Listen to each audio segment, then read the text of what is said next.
Hey guys, in this quick video manual I'm going to show you how to use the Praktica LLC, a classical German-made SLR that is very robust, simple to use, and hence a very good choice for beginning film photographers. In the review I will cover all the dials and knobs you need to know and understand.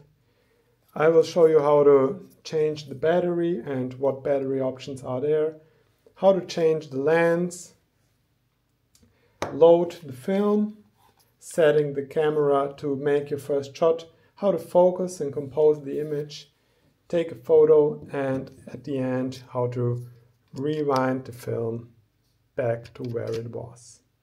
So let's start by the knobs. As I told you, the LLC is a pretty simple camera. On the front you have the shutter button that is located here, which is pretty odd. Most of the time those are here if you have used an SLR before, but this one is here. You need also to know that it's coupled with the metering, so you have to half press the shutter to activate the meter. This is a self timer. If you don't use it, I would recommend to not fiddle with it, as with all those old cameras they can easily get stuck. Here we have obviously the lens mount. It's a M42 classic screw mount. This means it can also take a variety of M42 lenses, like this Pentax one that I use with this camera. It has some electronical contacts. This means if you use it with special Praktica lenses, they will tell the camera what aperture you chose. For this functionality to work, if you have a special Praktica lens, I don't have it. I will show you just how to use it with a standard 45mm lens without electronical contacts. But if you have it, you will have to set this dial here to, let me check the focus here. You will have to set this dial to the white dot, and this will tell the camera that it should use this automatic aperture information from the lens. I'm setting it to the blank dot as I'm using a classic Pentax lens. We have a hot shoe with a contact, which means you can use active flashes here, but of course without TDL. We have a shutter speed dial here that goes up to 1/1000th of a second, integrated ASI dial to choose the film speed, and the advanced lever. As I told you, it's a mechanical camera. It's pretty reliable. Most of the time those work. If they have any problems, those are mostly with the light meter, which is built in, hence the battery. The battery compartment is here at the bottom of the camera. It's probably the biggest pain with the camera, that either this battery compartment is missing altogether, or you won't be able to find a suitable battery. We sell those little PX21 adapters in our shop, which take 4 LR or AG13, LR44 or AG13 batteries. You can also use SR44s, which will give you a little more power. But you just insert those button cells into the adapter. Check the plus side, it's here in this configuration. And in the battery compartment itself, there is a plus here. So this is the plus side on my battery, this is the plus side, and this is how the battery goes inside. You only need the battery for the light meter to work. If the light meter either doesn't work or you don't have a battery, you can of course also use a external light meter like a Kix or a Domo meter on top here, or just a light meter app on your smartphone. So the battery is inserted. Let's now attach the lens. It's a basic screw mount lens. Mine has a step down. You can choose to step down the lens from manual to auto when metering, which is handy because, as I told you, this one does not have those electrical contacts. Okay, so now as the battery is inside, the lens is attached, it's time to open up the back of the camera to load some film. To open it, like with most other SLRs, just pull the rewind knob, and this is also a good time to check if the seals are intact. This one probably will need new light seals. Those are in bad shape and probably will lead to light leaks. But as for now, I'll just show you how to load the film. Just take film. This one is a 100 ISO. In case you forget it, best practice to choose the right ISO.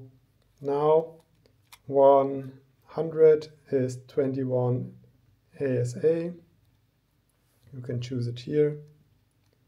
I set it to 21, hence 100 ISO, like the film says here. Put the film here. And now spool it like that over the shutter. Press the release, advance, and this should grip the film. It should go over those sprockets here. It's a oddly complicated mechanism, I think.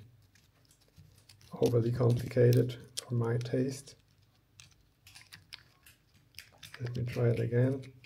Like this.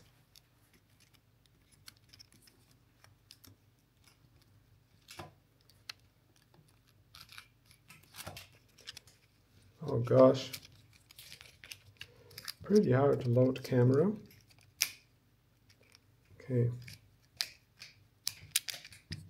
so you have these sprocket holes here and you have those little metal springs. Now it should work, yes. Okay, I think now I got it. I'll advance it some more just to be safe. Okay, looks good. Film is inserted. Close the back door. Push down the rewind lever again. Rotate it a little until it snaps. Okay. Zoom in a little. Okay, now, just to be sure, if you properly loaded the film, you can check if the rewind is turning with your film advance. And it is. It won't turn all the way, but it just should move a little. Okay, the film is probably loaded. You have a film counter here. Don't know if it works on my camera. And now we are ready to shoot. Film is loaded, batteries inside. I already checked the light meter for functionality.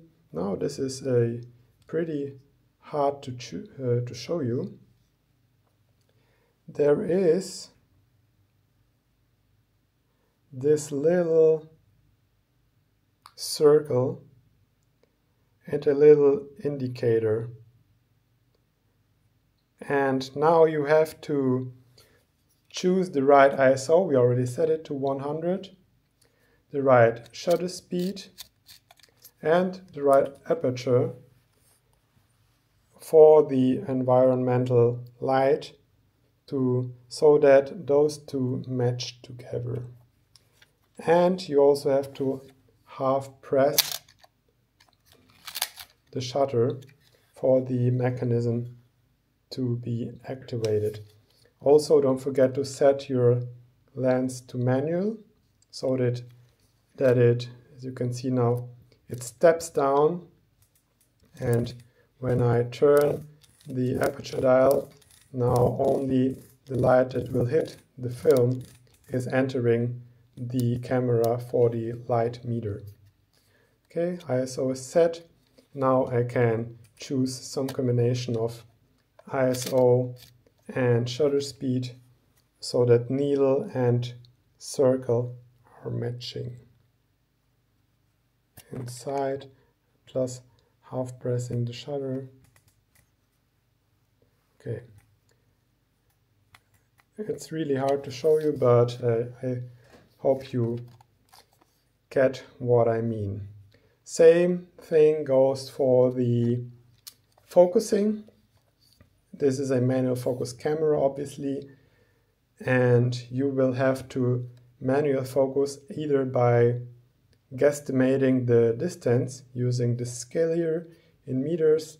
So when I guess that my subject is away, let's say 3 meters, and I have a pretty step down aperture for, let's say, f16, then I will know that everything between 5 and 2 meters will be in focus. This is one way I can use this camera. It's called zone focusing. But it also is possible to accurately focus at one subject by using the split screen finder, this thing here. Basically, there's a circle inside the viewfinder, and you will have to turn it so long as the inner circle becomes clear. Then the subject is in focus. When you're finished, you will have to just rewind the film. In order to do so, this is the rewind release button. Press it, pull the lever. There is a little arrow that shows you in which way to turn it. It should have some tension on it. Mine is pretty hard to turn. I hope that the film won't tear, which can happen with those old cameras as they are not properly lubricated. Okay, the film is pulled inside the canister like this. Now you can just get it to the lab. I hope this works for you. If you have any questions, please leave me a comment and I'll try to explain it. Other than that, thanks for watching. See you next time. Bye.